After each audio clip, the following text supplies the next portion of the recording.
Boa noite.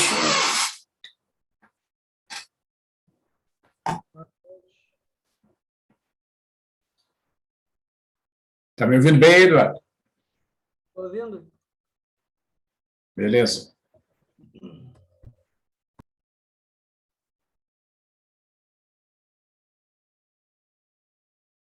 Muito bem. Então, pessoal, eu conversei com vocês na semana passada, né, sobre as nossas aulas aqui desta semana que estão previstas, né, para serem através do Zoom, né,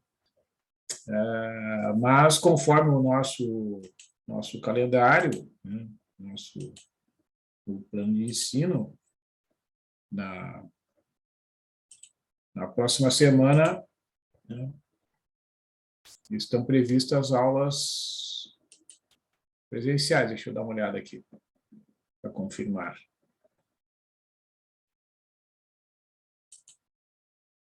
Plano de ensino.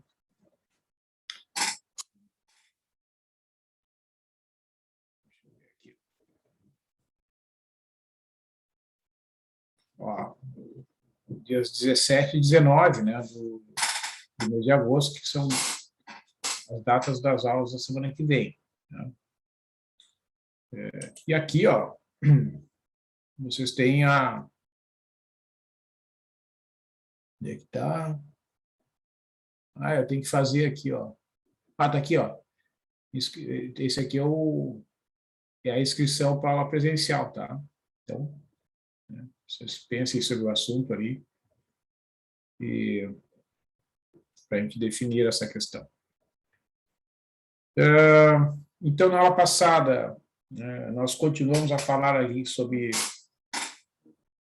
algumas propriedades dos números reais, né? Então, eu vou continuar falando sobre estas questões, né?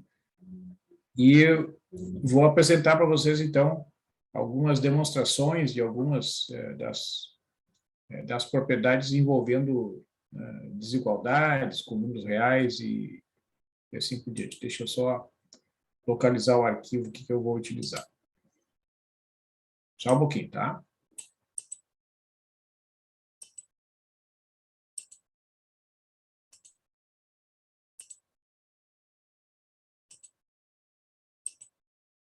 Deixa eu só ver aqui.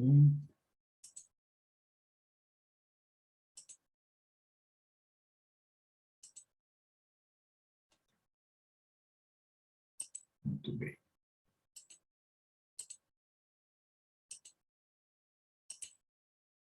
Muito bem, pessoal. Então, estamos chegando aí o texto?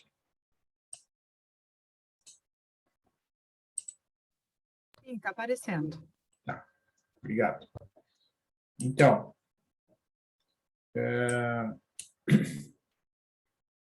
na aula ali da semana passada, a gente falou sobre algumas características, né, do conjunto dos números reais, que ele é o resultado, né, da união de vários números, né, que historicamente foram sendo descobertos e construídos, né? Então, o conjunto dos números naturais é o conjunto que a gente usa para contar objetos, né? Então, o 1, o 2, o 3 e assim sucessivamente, né? Já comentei com vocês que eu entendo que o conjunto dos números naturais, o primeiro elemento é o número 1, né? O número 0 ele não pertence ao conjunto dos naturais.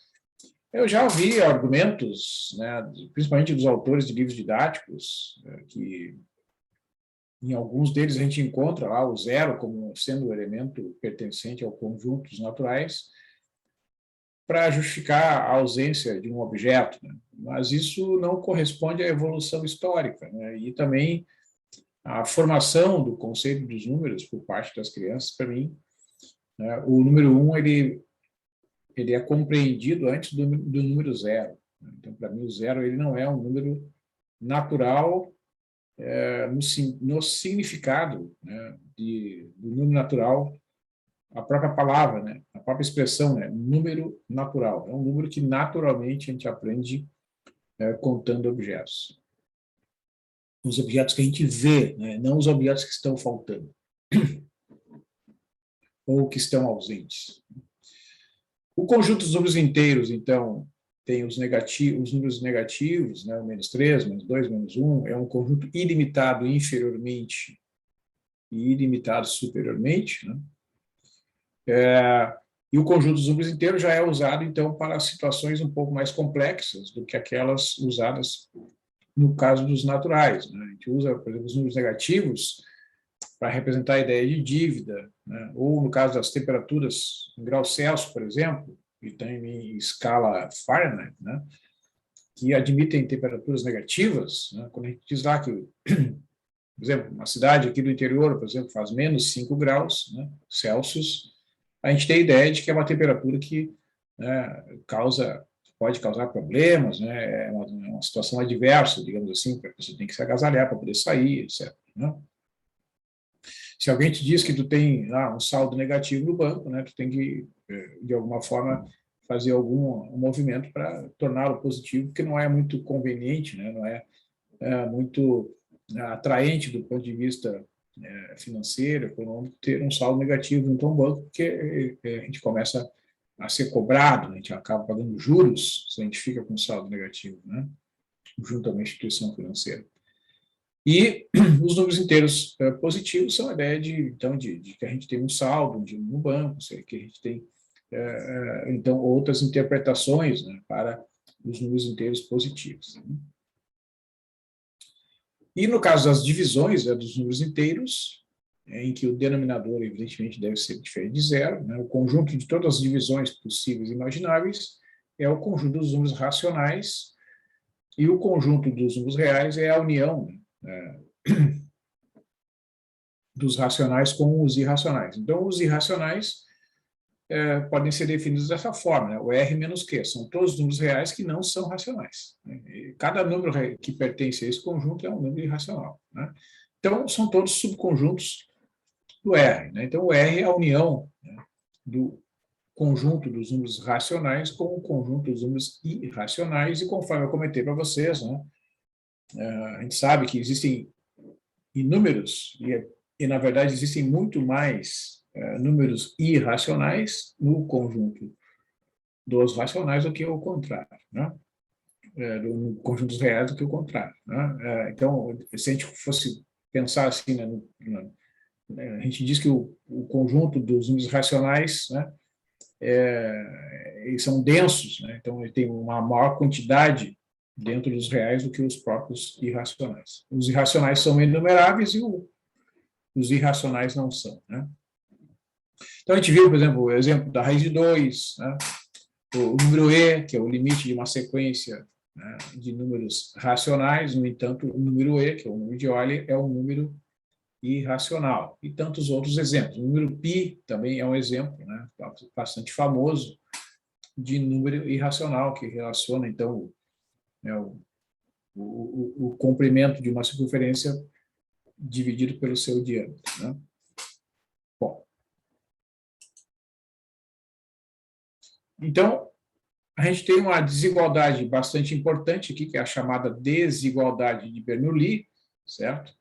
E essa desigualdade, então, diz que para todo número real x maior ou igual a menos 1 e todo n pertence a sejam naturais, a gente tem que 1 mais x na n é maior ou igual a mais nx. Né? Então, e na demonstração, nós vimos, então, que ela pode ser feita por indução. Né? Porque se o n for igual a 1, né, vejam que 1 mais x elevado a 1, comparado com 1 mais 1 vezes x, né, isso aqui ocorre uma igualdade. Né? E havendo a igualdade, então, vale, né, o sinal de maior ou igual. Tá? Então, supondo que essa desigualdade é válida para um certo n, né, 1 mais x na n maior ou igual a mais 1, maior ou igual a 1 mais n vezes x, né, se a gente multiplicar dos dois lados esta expressão por 1 mais x, que é um número maior ou igual a zero, porque veja que o x é maior ou igual a menos 1. Então, quando a gente multiplica uma desigualdade por um número maior ou igual a zero, a desigualdade se mantém. Então, vai ficar do lado esquerdo do sinal da desigualdade 1 mais x elevado a n mais 1, que é a mesma coisa que 1 mais x na n vezes 1 mais x. Né? Isso aqui vai ser maior ou igual, por hipótese, ao produto 1 mais x por 1 mais nx multiplicado por 1 mais x. Né? Isto significa que se eu multiplicar os dois lados aqui por 1 mais x, a desigualdade se mantém. Foi o que foi feito. Né? Então, do lado esquerdo, aqui eu tenho 1 mais x elevado na n mais 1. E do lado direito, aqui do sinal da desigualdade, desenvolvendo aqui o produto, vai ficar 1 vezes 1, que é 1, 1 vezes x, que é x, n vezes x vezes 1, que é n vezes x, e nx vezes x, que dá n vezes x ao quadrado, que eu destaquei em vermelho. Né? Então, vocês vejam que esses dois fatores aqui, ó, contêm o x como fator comum, então, fatorando o x, essa expressão fica igual a 1, que é a primeira parcela, mais n mais 1 vezes x, que é a soma desses dois aqui, com o x entrando como fator comum, né?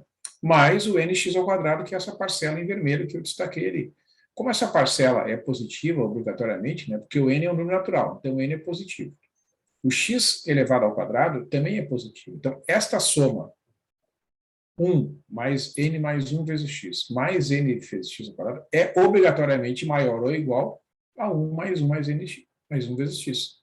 Essa parcela aqui sendo positiva, a soma dessas três é maior ou igual à soma dessas duas. Portanto, concluo que 1 mais x elevado a n mais 1 é maior ou igual a 1 mais n mais 1 vezes x. Com isso está concluída a demonstração da validade da desigualdade de Bernoulli, que é bastante importante na demonstração de várias propriedades. Tá?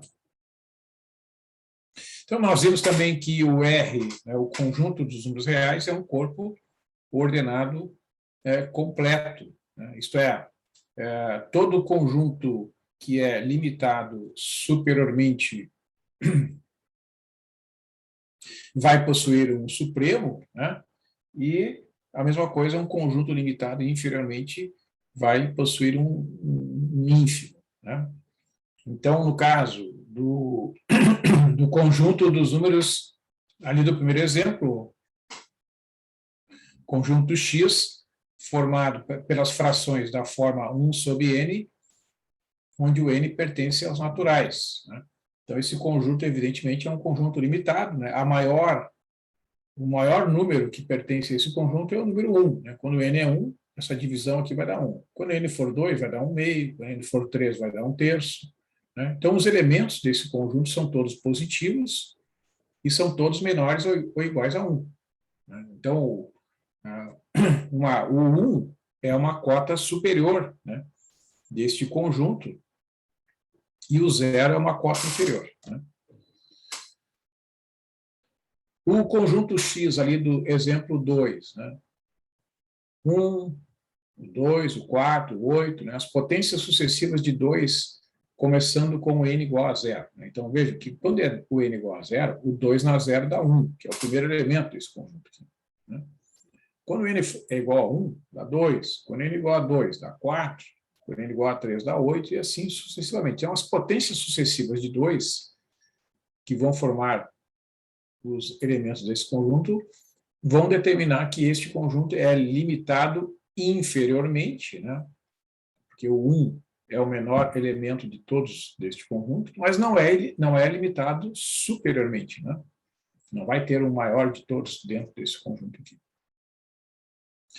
Nós vimos que esse conjunto formado pelas somas parciais da série 1 sobre n é um conjunto ilimitado, né? Porque a série 1 sobre n é uma série divergente, portanto, as somas parciais, né, vão ser ilimitadas conforme a gente conhece o resultado lá do cálculo a respeito da série harmônica. Tá? E todos esses intervalos aqui, né, intervalo de 1 até 5, aberto no extremo 1, fechado no 5, etc., 4 a 7, fechado nas duas extremidades, né, que são os números reais entre 4 e 7, incluindo o 4 e o 7. Aqui são os números reais maiores ou iguais a 0 e menor que 1, né? E aqui os conjuntos estritamente maiores do que menos 1 e menores do que 1 simultaneamente. São todos exemplos de intervalos que são conjuntos limitados. Né? Quando a gente diz que um conjunto é limitado, a gente diz que ele é limitado tanto inferior quanto superiormente. Né? Então, a gente viu, né, que o supremo de um conjunto é a menor das cotas superiores daquele conjunto. Tá? Então, para ser o supremo de um conjunto X, né, um número B pertencente aos reais, ele deve satisfazer essas duas condições. Né? Eu chamei de S1 e S2 por causa que ele é o supremo. Né? Então, o B, que é o supremo, ele tem que ser maior ou igual a X para todos os valores de X pertencentes a B, né? E para todo epsilon maior que zero, vai ter um X pertencente ao conjunto X maior do que B menos epsilon. Então, o B, se essas duas condições forem satisfeitas, será, de fato, a menor das cotas superiores do conjunto X e será denotado por sup de X, né, que indica o supremo do conjunto X, e nem sempre, como nós vimos em alguns exemplos, nem sempre esse elemento pertence ao próprio conjunto X. Né? Isso não precisa acontecer, não é uma exigência da definição. Né? O B deve ser um elemento pertencente aos reais. Então, o que significa dizer que o R é um corpo ordenado completo? Significa dizer que todo conjunto não vazio limitado superiormente, né, X, um conjunto X contido no conjunto dos números reais, que seja não vazio ilimitado superiormente, ele possui um supremo, B, né, que é o sup de X, que é um número real. Né? E de maneira análoga, todo conjunto não vazio limitado inferiormente, um conjunto X contido nos reais, que seja não vazio ilimitado inferiormente, ele possui um ínfimo, que é a maior das cotas inferiores, né, do conjunto X. Então, para a gente, né, continuar trabalhando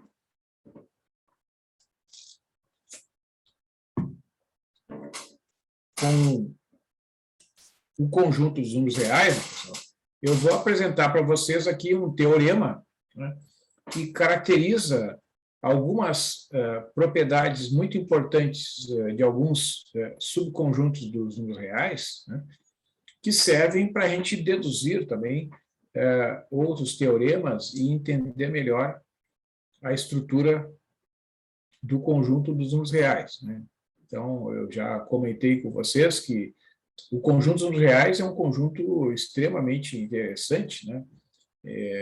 Se a gente pensar que ele é formado por três subconjuntos, né? O conjunto dos números reais positivos, o conjunto dos números reais negativos junto com o zero. Né? É a união desses três conjuntos. Então, todo número real, né, ele pode ser classificado como positivo, como ou negativo, ou ele é igual a zero. Né? Uma dessas três coisas tem que acontecer. Tá? Então, os números positivos são aqueles números que são maiores do que zero, né? E os números ditos negativos são os números menores do que zero, que, no caso das operações de adição e multiplicação, obedecem uma série de regras, né? Especialmente a regra de sinais. Né? Quando a gente multiplica dois números positivos, o resultado é um número positivo. Né? Se eu multiplicar um número positivo por um negativo, o resultado da multiplicação é um número negativo. Se eu multiplicar dois números negativos, o resultado é um número positivo.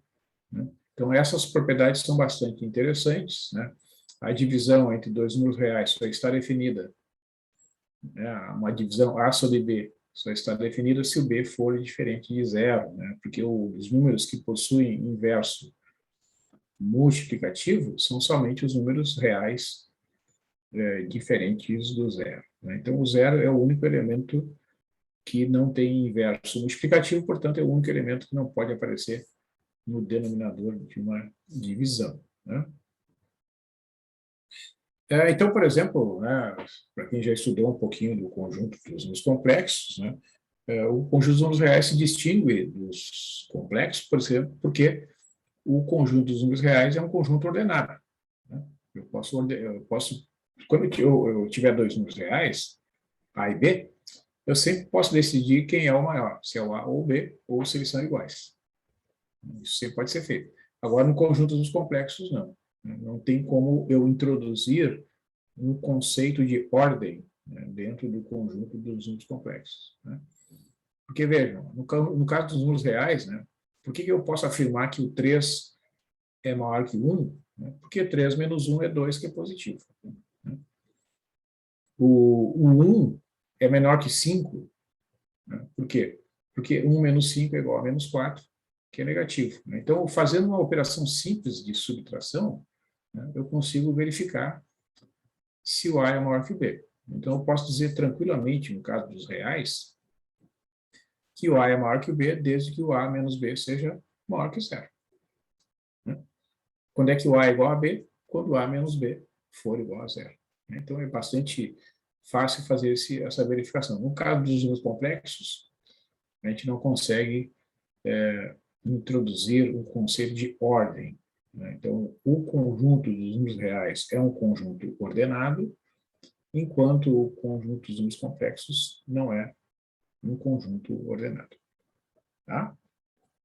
Muito bem, então vou compartilhar com vocês aqui de novo o arquivo, né? Fazer a demonstração ali de algumas propriedades importantíssimas, né? Que são características do conjunto dos números reais que ajudam a gente a entender bem essa ideia, né, de convergência, né? A ideia de existência do sup, a ideia de existência do inf para conjuntos limitados.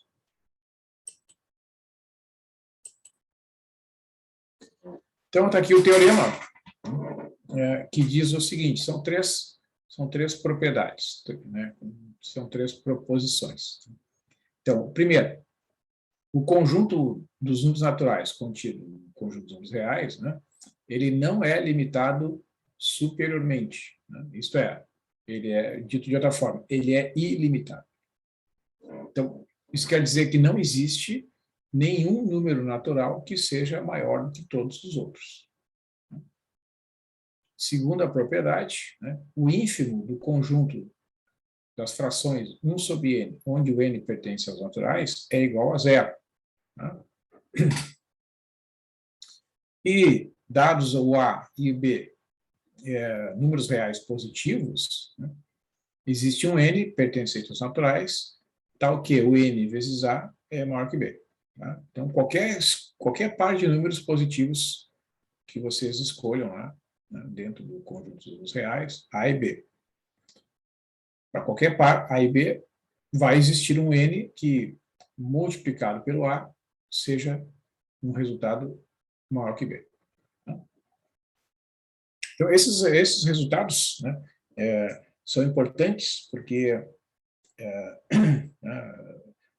intuitivamente a gente sabe, né, assim, pensando como é construído o conjunto dos números naturais, né, eu vou somando um, vou somando um, vou somando um, né, então a ideia intuitiva que a gente tem é que não vai existir um número natural que seja maior do que todos os outros, né, mas essa é uma propriedade que não é tão simples, né, de ser demonstrada. Vamos ver aqui. Então, vamos ver a demonstração, né, desta propriedade. Vamos imaginar, então, que o conjunto dos números reais fosse limitado superiormente. Né? Então, se ele fosse limitado superiormente, existiria o supremo. Né? Porque vejam lá que antes, né, foi dito que o R é um conjunto que tem essa propriedade. Qualquer conjunto contido em R limitado superiormente possui um sup. Então, se o N, que é o conjunto dos números naturais, né, que é um subconjunto de R, por hipótese, fosse limitado superiormente, ele admitiria a existência de um supremo, né, que é o C. Tá? Então, o C representa o sup do conjunto N, que, por hipótese, a gente está imaginando que existe. Né? Bom, então, pela definição, o C menos 1 não seria a cota superior do N, porque C menos 1 é menor que C. Né? Então, existiria algum N pertencente aos naturais maior do que C menos 1. Né? Ou seja, o C seria menor que 1 mais N, né? Ou N mais 1. Mas acontece que N mais 1 é um número natural. Né? Então, o C, que ao mesmo tempo é o sup do conjunto dos números naturais, seria menor do que um número natural. Isso contradiz, né, a hipótese, a definição de que o C é o supremo do conjunto N. Né? Então, não pode haver esse supremo, isto é, o N não pode ser limitado superiormente. Né? Então, na demonstração, né, desta propriedade, né, que é feita por contradição, né? Ao fazer a hipótese de que o conjunto dos números naturais é um conjunto limitado superiormente e, portanto, existe um supremo, né, que é um número real, C, esta hipótese leva a essa contradição. Tá? Ao mesmo tempo que o C é o supremo do conjunto dos números naturais, ele é menor do que n mais 1. Mas se o n pertence aos naturais, o n mais 1 também pertence, né, pela própria construção dos naturais. Isso contradiz a definição, né, de que o n é o supremo do conjunto n, de que o C, desculpe, é o supremo do conjunto n, portanto, né, o conjunto dos naturais não pode ser limitado superiormente, ele não pode ter um sup. Tá? Muito bem. A outra proposição apresentada ali é que o zero, né, essa proposição diz que o zero é uma cota inferior, né, do conjunto dos números da forma 1 sobre n, onde o n pertence aos naturais. Tá? Bom, então observa que o n pertencente aos naturais implica 1 sobre n é positivo. Né? A divisão desses dois números, 1 dividido por n, sendo n, por exemplo, 1 sobre 2, 1 sobre 1, 1 sobre 3, 1 sobre 4, né? Essas divisões vão resultar sempre em números positivos para todo n pertencente aos naturais. Então, a gente deve mostrar que todo número positivo não é cota inferior do x. Né? Mas, dado um C positivo, né, a gente sabe que existe um n pertencente aos naturais que satisfaz essa condição aqui. Ó. O n é maior que 1 sobre C. Por quê? Porque o conjunto dos números naturais ele não é limitado superiormente. Então, para qualquer número real positivo, vejo que 1 sobre C ele é um número positivo, por hipótese. Tá? Mas como o n não é limitado superiormente, sempre existirá um n pertencente aos naturais que vai ser maior do que 1 sobre C. Qualquer que seja o C. Pega lá, sei lá, C igual a 0,000001. Vai dividir isso aqui, vai dar um número muito grande, mas tu vai achar um número natural maior ainda do que essa divisão. Tá? Então, existe um n pertencente aos naturais que satisfaz. Ao mesmo tempo, 1 sobre n é positivo e, ao mesmo tempo, 1 sobre n é menor que c. Né? Basta, como são positivas essas quantidades aqui, né? Tu vai multiplicar o c vezes n e vai dividir o n lá no denominador do número 1. Né? Então, vai ficar que o c é maior que 1 sobre n. Tá? Então, o 1 sobre n estará entre 0 e c. Então, isso prova que nenhum número positivo é cota inferior deste conjunto. Né? Ou seja, o número 0 é o número real que é a maior das cotas inferiores do conjunto X, isto é, o ínfimo, né, deste conjunto é realmente o número 0. Né? Então, vocês vejam, né, que interessante, esse é mais um exemplo, né, de que o ínfimo, né, não precisa ser um elemento do próprio conjunto. Vocês vejam que todos os números, né, todas as frações deste conjunto aqui, ó, são números positivos. Né? Mas o ínfimo, né, que é a maior das cotas inferiores deste conjunto, é o 0. Né? A gente comentou, né, por exemplo, menos 1 é uma cota inferior desse conjunto, menos 2 é uma cota inferior, né? O menos 0,5 é uma cota inferior. Mas a maior das cotas inferiores deste conjunto é exatamente o número 0. Né?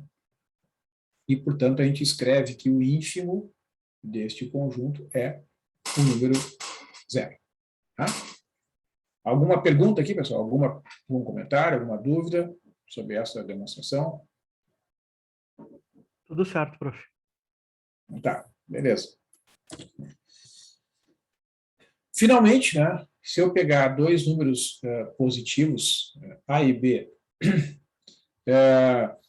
é possível garantir a existência de um número natural maior que a divisão de B sobre A. Porque, veja, como A e B são positivos, né, conforme a gente comentou antes aqui, né, qualquer par de números positivos, A e B, né, quando eu faço a divisão B por A, ou A por B, não importa, B por A.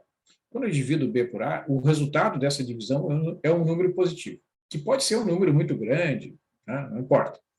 Mas como conjuntos naturais é ilimitado superiormente, por maior que seja essa divisão aqui, ó, tu vai achar um n maior ainda do que a divisão B sobre A. Então, multiplicando o n vezes A, a desigualdade vai se manter, né, porque o A é positivo por hipótese, n vezes A será maior do que B. Então, com isso, né, a gente demonstra ali as 3 proposições. Tá? Então, vou comentar aqui, né, alguns exemplos, né, de conjuntos que são limitados, tá? São exemplos de subconjuntos do conjunto dos números reais que são limitados. E eu vou apresentar aqui para vocês, então, a identificação do ínfimo e do supremo desses conjuntos, certo? E vocês fiquem à vontade aí para perguntar, professor, por que tal coisa acontece. Não se acanhem, tá? Fiquem bem à vontade aí para fazer as perguntas. As dúvidas que surgirem aí, tem que tentar esclarecer. Então, o primeiro exemplo é o conjunto dos números reais, né, que forma o intervalo fechado 0, 1. Então, são os números maiores ou iguais a 0 e menores ou iguais a 1. Vamos escrever aqui, só para a gente lembrar, né, como é que é a definição. Ó, vamos escrever aqui para a gente deixar bem claro que conjunto é isso. É o conjunto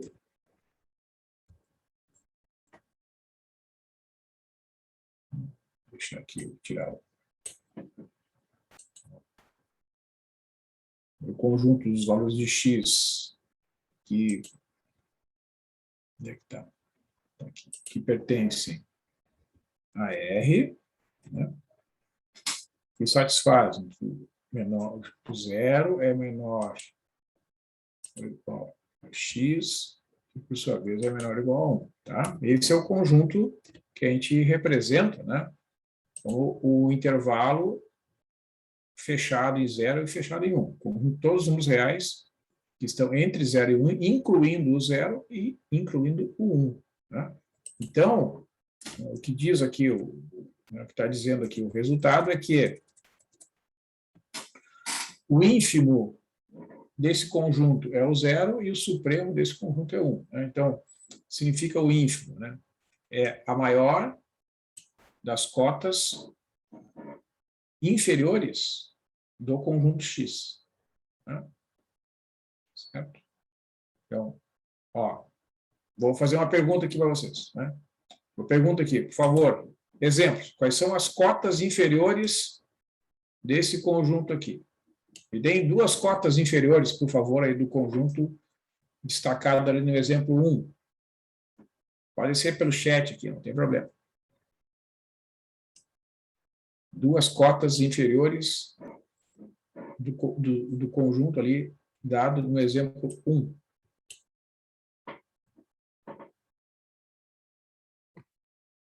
Pode abrir o microfone e falar também. Negativo, professor. Aí? Cotas inferiores? Está um pouco abafado o som, acho que é o Eduardo, né? Isso. Tu pediu cotas inferiores, né? Deixa eu ver se é o meu microfone que está meio... Está no volume médio aqui para mim. Então, vou botar 75 aqui. Oi. Me ouvindo agora? Pode repetir, por favor. É cotas inferiores? Cotas inferiores... Tá. Acredito que qualquer número negativo. Qualquer número negativo. Por exemplo, menos 1 e menos 2. Uhum. Né? Exatamente. Muito bem. E o 0, né? O 0 é uma cota inferior, porque o 0 é menor ou igual a todos os demais. Né? O 0 também é uma cota inferior. Só que, nesse caso, o 0, além de ser uma cota inferior, é a maior delas. Então, o ínfimo desse conjunto, que é a maior das cotas inferiores do conjunto, é exatamente o número 0. Ok?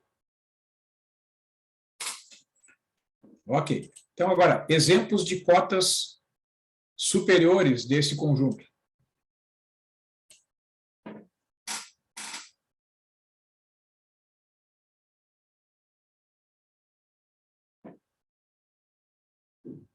Vamos lá, pessoal, não se acanhem, podem falar.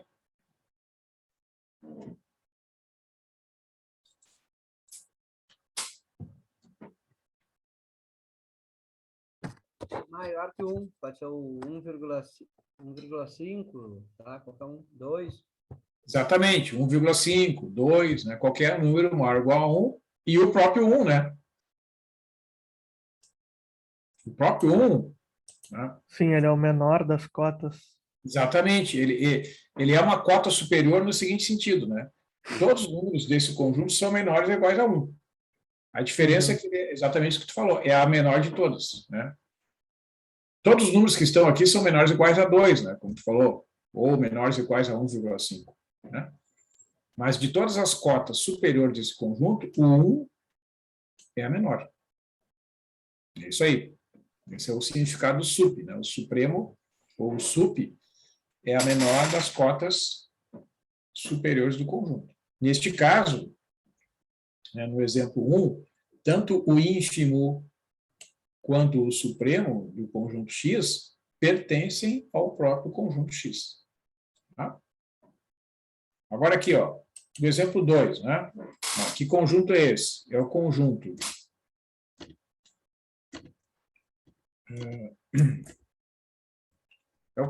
dos números reais. Vamos botar aqui na anotação. Vamos copiar daqui. É o conjunto dos números reais. Só que agora o sinal aqui, ó,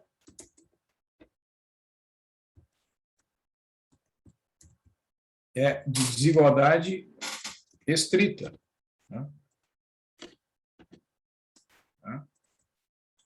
Ou seja, é o conjunto formado pelos números reais entre 0 e 1. Então, está excluindo o 0 e está excluindo o 1. Tá? É um intervalo aberto aqui, por exemplo, o 0,1, 0,2, o 0,71, 0,98, todos esses números pertencem a este conjunto aí. Tá? Mas o que está dizendo dito ali no exemplo 2 é que o ínfimo do conjunto X é o 0 e o supremo do conjunto X é 1. Né? Então, pensa assim, ó, quais são as cotas inferiores, né, desse conjunto X, aqui do exemplo 2. Né? Isto é, o que é uma cota inferior? É um número menor ou igual a todos os elementos do conjunto dado. Então, deem, por favor, aí exemplo. Duas cotas inferiores do conjunto X, ali do exemplo 2.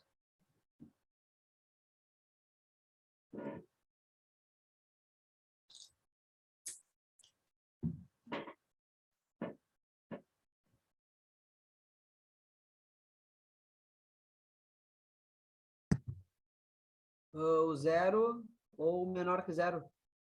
Menos 1. Menos 1, por exemplo. Exatamente. O 0 também é uma cota inferior. Né? Como o 0 é a maior delas, ele é o ínfimo, né, deste conjunto. E as cotas superiores, né, qualquer número maior que 1. Por exemplo, o próprio 1 é uma cota superior, o 2, o 3, o 1,5, 1,7. Né? E de todas as cotas superiores desse conjunto, o 1 é a menor delas. Portanto, o 1 é o supremo deste conjunto. Tá? A gente viu, então, que o ínfimo, né, do conjunto dos números da forma 1 sobre n é o 0. Né? E também nós vimos, né, que a sequência 1 mais 1 sobre n, né, onde o n pertence aos naturais, nós vimos que essa sequência ela tem como limite, né, o número e. Tá? Então, este número é a menor das cotas superiores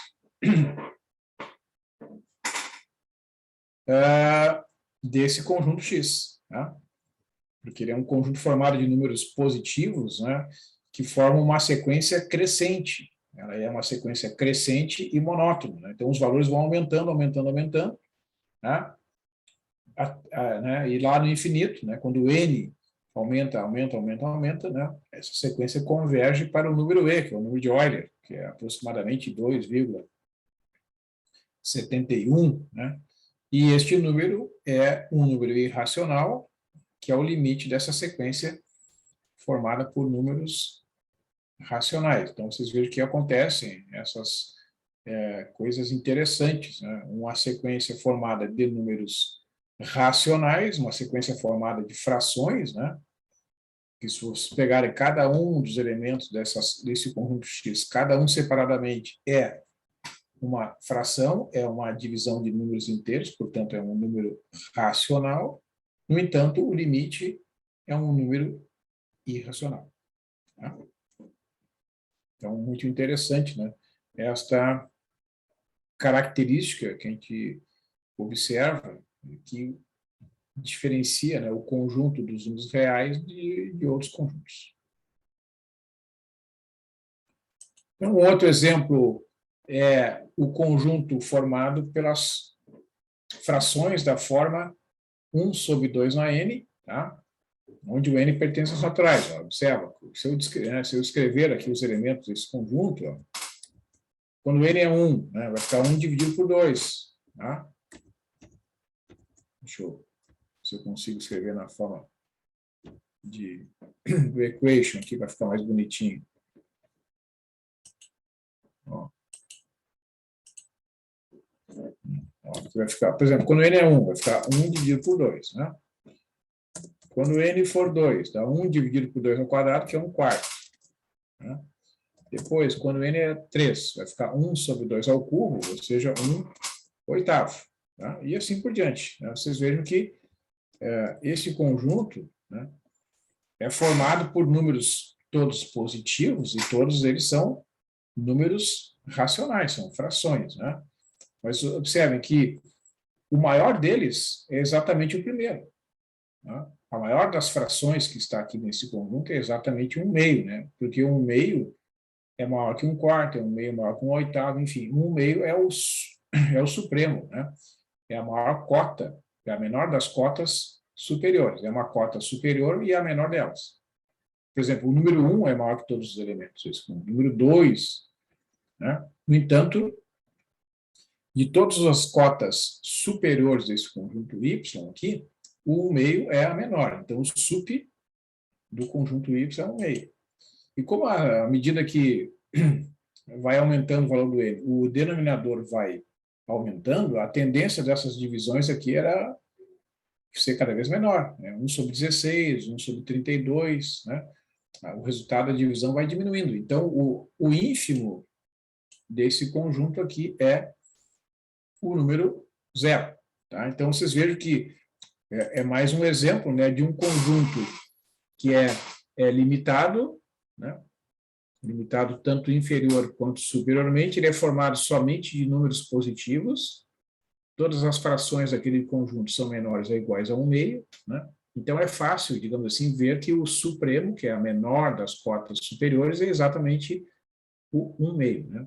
E eu vou provar ali, fazendo alguns cálculos, que o ínfimo, isto é, a maior das cotas inferiores, é exatamente o 0. Tá? Ó, então, veja que o 1/2 ele pertence ao conjunto Y e ele é maior ou igual a 1, ele é maior do que 1 sobre 2 na n, para todo n maior que 1. Né? Então, o 1/2 é o sup do Y. Por outro lado, como 1 sobre 2 na n é positivo, né? Porque, veja que 1 dividido por 2 na n é sempre positivo para todo n pertencente aos naturais. Então, o 0 é uma cota, né? Aqui faltou escrever, né? O 0 é uma cota inferior do y. Resta mostrar que nenhum número racional C maior que 0 é cota inferior do y. Tá? Como n é um conjunto arquimediano, né? Dado um número positivo, né? Podemos obter um n pertencente aos naturais, tal que o n é maior do que 1 sobre C menos 1. Tá? Seja qual for o C. Né? Pode escolher um C bem pequenininho aqui, essa divisão vai dar um número muito grande, mas ainda assim tu vai achar um n maior que 1 sobre C menos 1, por quê? Porque o n é ilimitado, né? Ele é arquimediano, é ilimitado superiormente. Né? Então, o 1 mais n é maior que 1 sobre C, e pela desigualdade de Bernoulli, né? 2 na n, que é 1 mais 1 elevado na n, é maior ou igual a 1 mais n, que é maior do que C. Né? Então, 1 sobre 2 na n é menor que c. Tá? Então, nenhum c positivo é cota inferior do y, portanto, o ínfimo desse conjunto tem que ser o número 0. Né? O número 0 é a maior das cotas inferiores deste conjunto. Nenhum número c positivo pode ser cota inferior deste conjunto. Quer ver? Então, né, para a gente encaminhar aqui para o encerramento, tá? Vou falar um pouquinho sobre algumas noções topológicas, né, desses conjuntos que são subconjuntos dos reais. Né?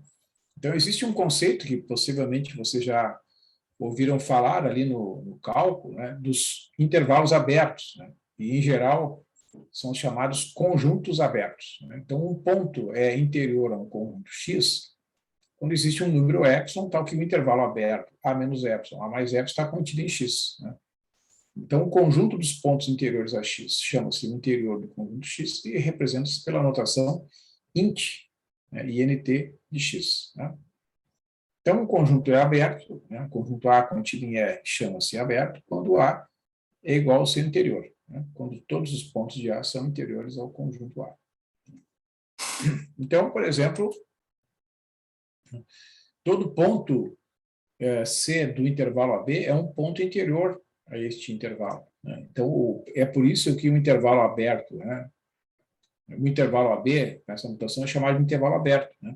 Todo ponto que é lá do conjunto é um ponto interior, porque ele vai ter uma vizinhança em torno dele inteiramente contida no próprio intervalo AB. Né? Certo? Já os pontos A e B, que são extremos deste intervalo aqui, ó, né, eles não são interiores ao intervalo AB. Né? Vocês vejam que, por exemplo, vamos considerar aqui, ó, vamos pensar assim, né? Vamos considerar o intervalo fechado de 0 até 1. Tá? Imagina o ponto x igual a 0. Qualquer vizinhança que eu pegar em torno desse ponto terá pontos positivos, né, que estão contidos no intervalo 0, 1, mas os negativos que estão nessa vizinhança não estão contidos no intervalo 0, 1. Né? Então, por isso que o ponto x igual a 0 ele não é um ponto do interior do intervalo fechado 0, 1.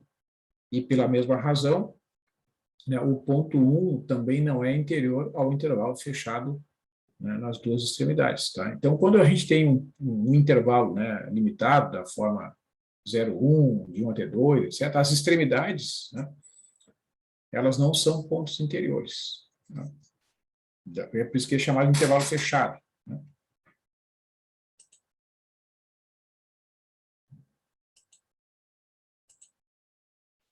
O interior do conjunto Q, né, o conjunto dos números racionais, ele tem um interior vazio. Tá? Ou seja, ó, o que significa dizer que é um ponto do interior? Vamos voltar aqui, ó, na definição. Né? Um ponto interior, quando existe um número epsilon, tal que o intervalo aberto, né, está contido, intervalo aberto A menos epsilon, A mais epsilon, está contido em X. Então, vocês vejam que aqui está dito, ó, que o interior do conjunto dos números racionais é um conjunto vazio. Significa, se eu pegar qualquer número, vamos pensar assim, um número racional qualquer, tá? Se vocês pegarem qualquer vizinhança de uma fração, seja ela qual for, lá naquela vizinhança sempre terá elementos que são irracionais. Portanto, né, qualquer vizinhança de um número racional não está contida no conjunto dos números racionais. É por isso que ele tem o interior vazio. Né? E vejam que interessante, né, essa propriedade, né, do conjunto dos números racionais. Ele possui o interior vazio. Né? E no caso de um intervalo fechado de A até B, né, seja ele qual for, o interior desse conjunto é sempre o intervalo aberto correspondente. Né? Isto é, aberto em A e aberto em B. São os elementos, né, são os números reais entre 0 e 1 que constituem o interior do intervalo AB.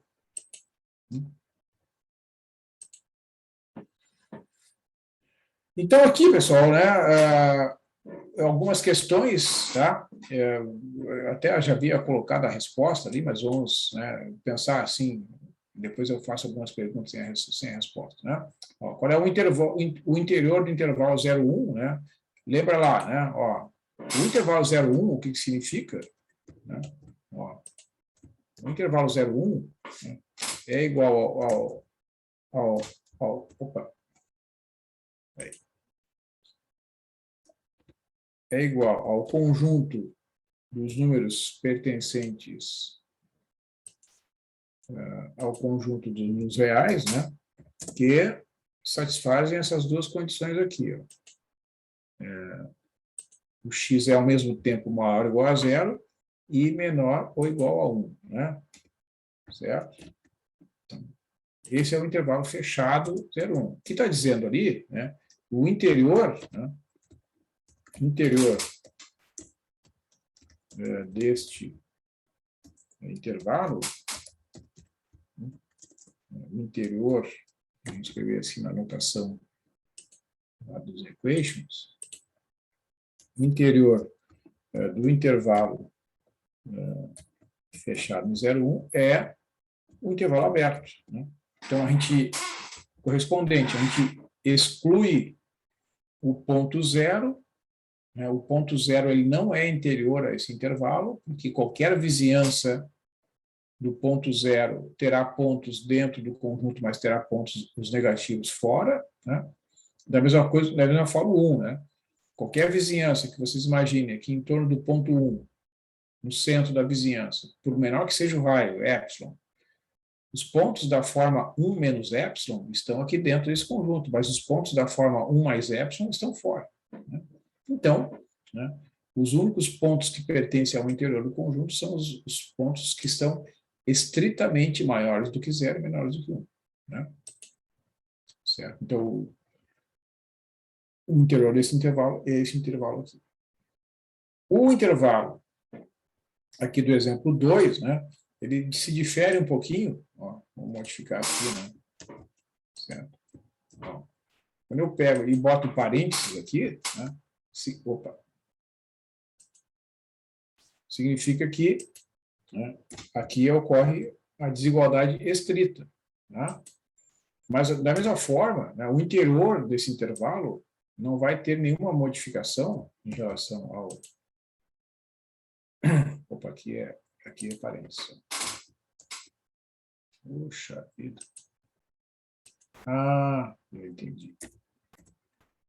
Parênteses é... Parênteses é colchete. Tá. O interior desse intervalo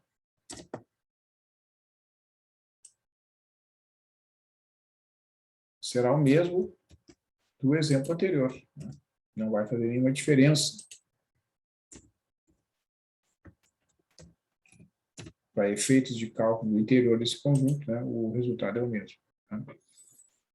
Por quê? Porque o ponto zero, agora ele não pertence ao conjunto, então ele nem pode pertencer ao interior. Né? Então, os pontos que são interiores desse conjunto são todos os números positivos até o 1 estritamente menores do que 1. Né?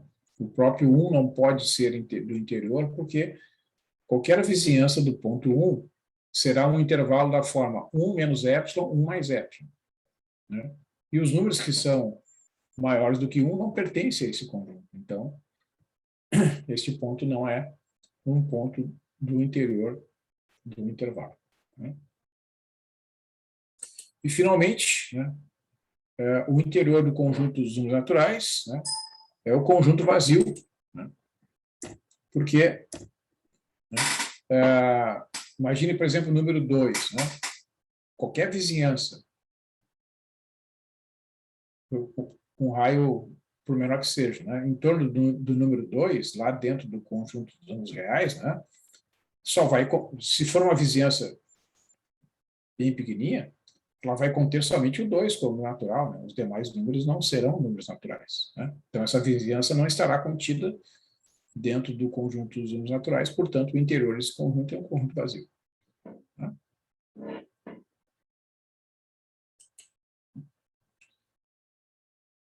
Bueno, pessoal, então, em contraposição, né, existe a ideia, existe o conceito de conjunto fechado. Né? Um conjunto fechado né? Dependendo, então, dessa definição. Um ponto A é aderente a um conjunto X contido nos reais, quando A é o limite de alguma sequência de pontos xn pertencentes a x, né? Então, por exemplo, o número 0 é aderente ao intervalo 0, 1, né? Porque ele é o limite da sequência 1 sobre n.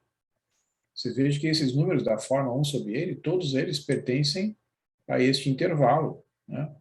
Então, como o 0 é o limite de uma sequência de números pertencente a esse conjunto, ele é um número aderente ao intervalo 0, 1, né?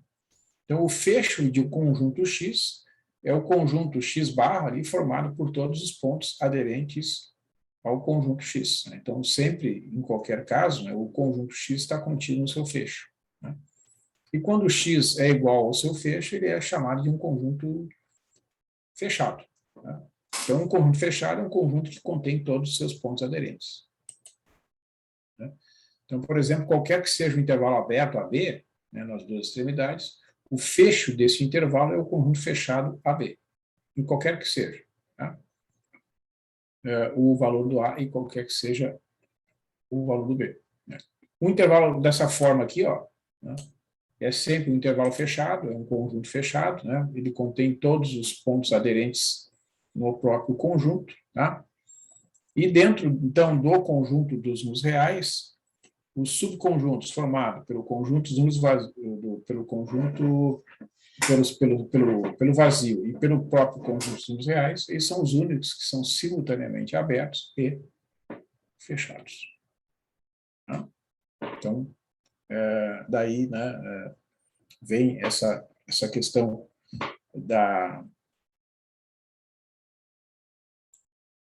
dessa contraposição, né, das ideias de abertos e fechados. Bem, pessoal, então aqui, ó, eu vou deixar para trabalhar essa ideia de ponto de acumulação na próxima aula, né? Deixa eu incluir aqui dois exercícios, então, né? Então, aqui um exercício é demonstrar que a raiz de 3, a raiz quadrada de 3, é um número irracional, tá? E, em segundo lugar, segundo exercício, né, dada a sequência, vou inserir a sequência aqui, a n igual a, vou pegar aqui, 1 mais 1 sobre n elevado a 2n, né? Determinar,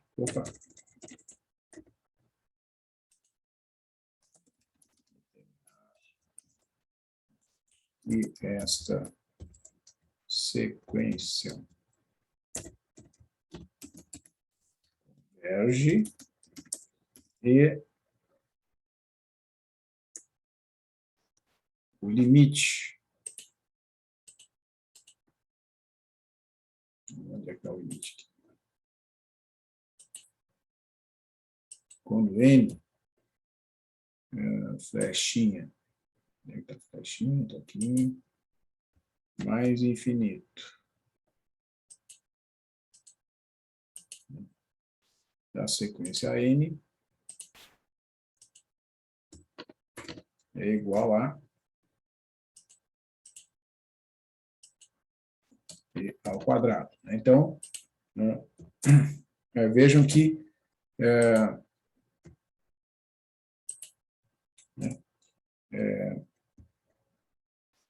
demonstrar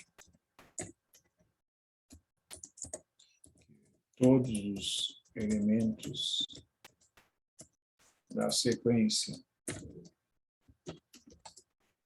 são números racionais, no entanto, da sequência é um número irracional.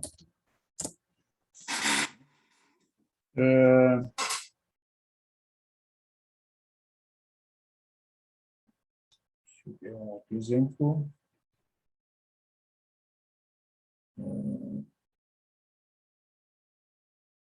Sim. Vou pegar aqui um terceiro exercício, sendo este conjunto aqui, ó. X, os números da forma 1 sobre 4 elevado a n, né, onde o n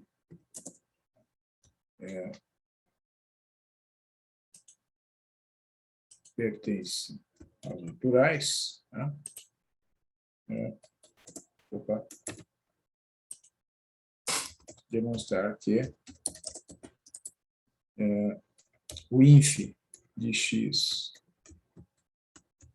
é igual a zero, né, e o sup de x é igual a 1/4. Ok, pessoal? Acho que esses três exercícios aí, né, vão ser bem interessantes para vocês trabalharem, né, esses conceitos que foram desenvolvidos aí nessas aulas da semana passada. Ok? Então, continuamos aí na próxima quinta-feira, né, eu vou, então, continuar essas ideias, aí, esses conceitos relacionados com a estrutura do conjunto dos números reais, né, para enxergar essas questões relacionadas com conjuntos limitados, conjuntos abertos, conjuntos fechados, tá? Para entender um pouquinho, né, da estrutura, a formação, né, do conjunto dos números reais, né? Porque, por exemplo, a gente conhece lá do ensino fundamental, né, a raiz quadrada de 2, a raiz quadrada de 3, né? Por exemplo, se eu pegar uma calculadora aqui, né, deixa eu compartilhar aqui a tela. Se eu pegar uma calculadora, por exemplo, né, se eu coloco lá 3, raiz quadrada, olha só, 1,73205,080, etc. Né? O 5, raiz quadrada de 5, 2,23, 60, né? Raiz quadrada de 7, né? Ó, então, todos esses números, né? O E, por exemplo, né? Se eu pego aqui a função inversa, né? E na 1, 2,7182, isso aqui é uma aproximação do número E, né? Então, todos esses números são exemplos de números que são classificados como irracionais, mas eles são números reais, né? Certo? Então, eles, né, obedecem às regras lá dos números reais, etc. Né? Mas, no caso do E, por exemplo, a gente já viu, né, que, embora seja um número irracional, ele é o limite de uma sequência de números racionais. Tá? Então, a ideia dos exercícios é vocês trabalharem, né, esses conceitos aí. Deixa eu ver, isso aqui é uma apresentação do PowerPoint. Tá? Eu vou fazer o seguinte, eu vou fazer, vou salvar aqui, ó, um PDF. Deixa eu botar aqui.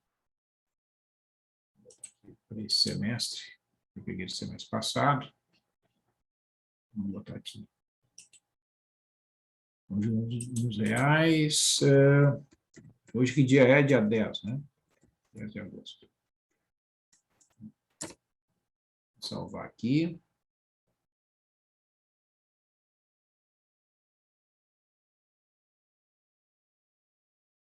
Demora um pouquinho, mas ele responde.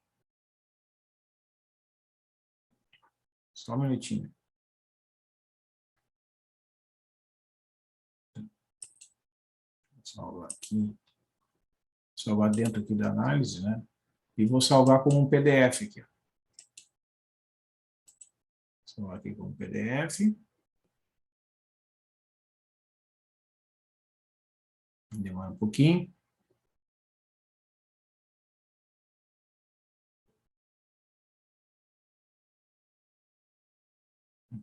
Aí eu vou entrar lá no Moodle.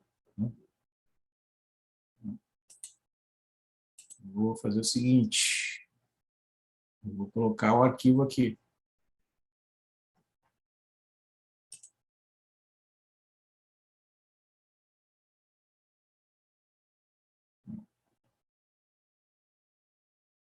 Aqui no texto de apoio aqui. Vou botar aqui.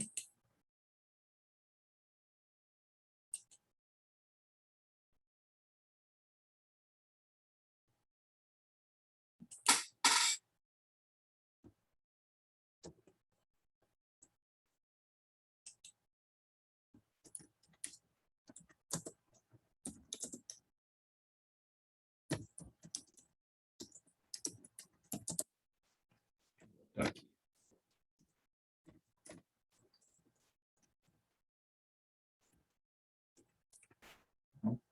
Aí eu vou botar aquela versão em PDF ali.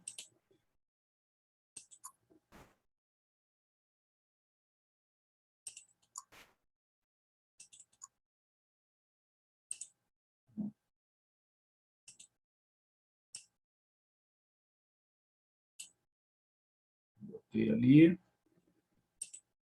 E vou salvar.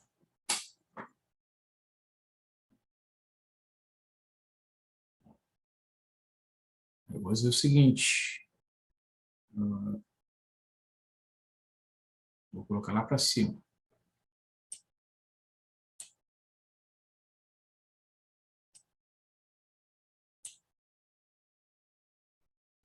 Aqui, ó. Tá? Tá ali. Tá ali dentro daquele arquivo ali, Conjuntos nos Reais, 10 de agosto de 2021, tá? Aí estão os exercícios. Ok, Eduardo? Certo, professor. Então tá. Agradeço aí a participação, né? E até quinta-feira, então. Valeu, até quinta. Boa noite. Boa noite.